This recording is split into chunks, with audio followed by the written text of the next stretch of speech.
You could get everything on this list by the end of the decade and still lie awake at 2 a.m. feeling like a failure. Because none of these things were ever built to hold the weight of your peace. For what shall it profit a man if he shall gain the whole world and lose his own soul? We live in a world obsessed with acquisition. Better job, bigger house, more control. We're told that if we just secure enough, we'll finally feel safe, finally feel quiet. There's an old folk song about a working man who envies the rich until he realizes something. Wealth doesn't buy quiet. In fact, it's rare to find even one truly satisfied mind among 10 rich men. 1 in 10. Let that sit for a second. 90% of the people who made it are still chasing something.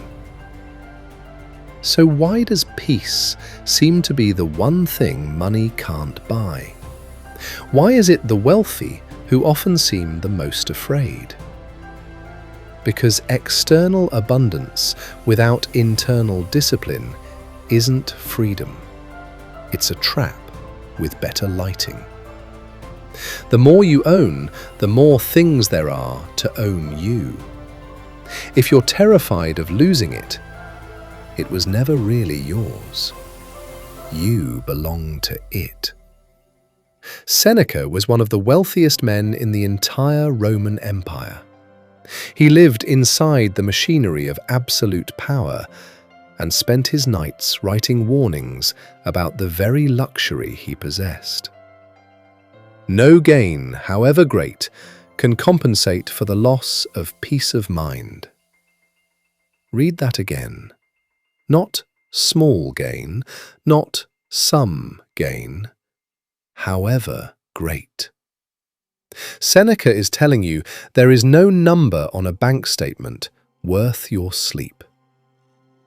Then there's Marcus Aurelius, the single most powerful human being alive in his lifetime, Emperor of Rome. And in his private journal, meant for no one's eyes but his own, he wrote something almost embarrassingly simple. Very little is needed to make a happy life. It is all within yourself, in your way of thinking. The most powerful man on earth, telling himself that nothing outside his own mind could ever fulfill him. What does that tell you about the thing you're chasing right now? Stoic discipline isn't cold detachment, it's preparation for something higher, the exact place where ancient philosophy meets eternal faith. Paul wrote to Timothy with the clarity of a man who had already stripped away the world's illusions. Godliness with contentment is great gain. For we brought nothing into the world, and we can take nothing out of it. Here's what makes that verse hit different. Paul didn't write it from comfort.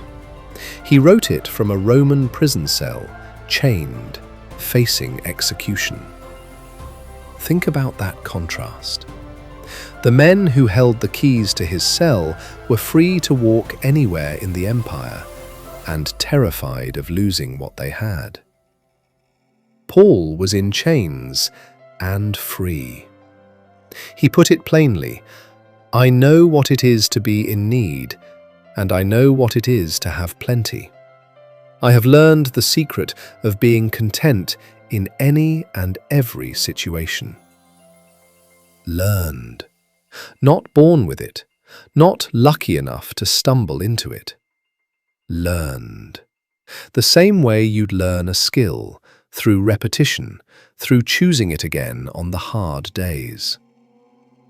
So here's the only question that actually matters this week.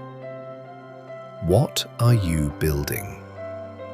A kingdom of sand that you'll spend the rest of your life defending from every tide? or a soul that cannot be shaken no matter what the tide takes. Remember that list from the beginning. It's still there. It's not evil, but it was never the goal. It was never going to be enough. Real wealth isn't measured by what you possess, it's measured by how little you actually need to feel whole. Keep your lives free from the love of money and be content with what you have.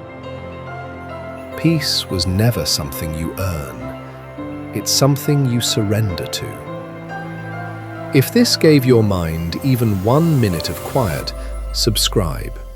This channel exists to keep giving you that minute every week. Guard your peace. It's the one thing worth more than everything else on that list.